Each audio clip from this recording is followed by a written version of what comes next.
Ada perkara-perkara yang pihak kerajaan boleh bantu untuk melegakan. Kita tidak janji nak menyelesaikan masalah 100%, tapi kita akan kurang. Pertamanya kalau saya sendiri bersama Dato' Zul boleh pengaruhi supaya TMB Genco ni berikan kelepasan air yang agak boleh meredakan suasana.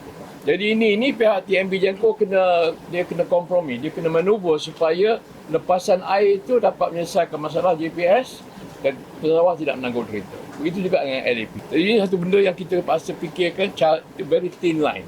Tapi sekurang-kurangnya usaha itu dapat kita pastikan hasil daripada lautan ini. Yang keduanya tadi ada cadangan supaya mana-mana sawah yang kering itu boleh dah kita buat galian tube well. Mana kita buat artesian well. Kalau yang itu tu boleh menyelesaikan masalah, yang itu Dr. Zul minta daripada pihak MARDI, pihak GMG dan juga pihak GPS keluarkan sedikit catatan bahawa itu satu kaedah yang baik. Tapi kalau kita tengok tadi rangka-rangka kos sendiri untuk buat 10 pump, 10 artesian well ini, tube well ini, makan kurang-kurang pun 3 juta lah. 3 juta.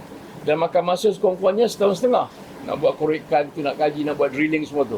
Yang ketiganya, saya juga cadangkan supaya JPS buat satu cadangan. Tahun depan kita buat pump bergerak, bukan hanya di Perak Tengah ni, tapi di kusuk kawasan-kawasan yang akan dihadapi oleh fenomena El Nino ni. Jadi bermakna kalau ada masalah pump, nak hantar pergi Subi dan sebagainya, kita ada pump standby yang bergerak yang boleh kita gunakan tanpa menjejaskan musim-musim penanaman. Musim penanaman ni cuma 3-4 bulan saja. Dan yang keempatnya kita nak pastikan bahawa pemantauan daripada JPS ini berterusan bersama-sama dengan jangkaan air yang akan dilepaskan daripada Temenggor sampailah ke Bersia, ke Nering dan sampailah ke Cenderoh. Yang itu akan dimonitor oleh JPS sama-sama dengan TMB. Mereka akan sentiasa berkomunikasi dan pastikan air itu tidak menjejaskan ketiga-tiga agensi tadi. Jadi itu hari ini, lawatan hari ini memberikan satu cadangan yang agak baik yang boleh kita fikirkan kerana rasionalnya ada.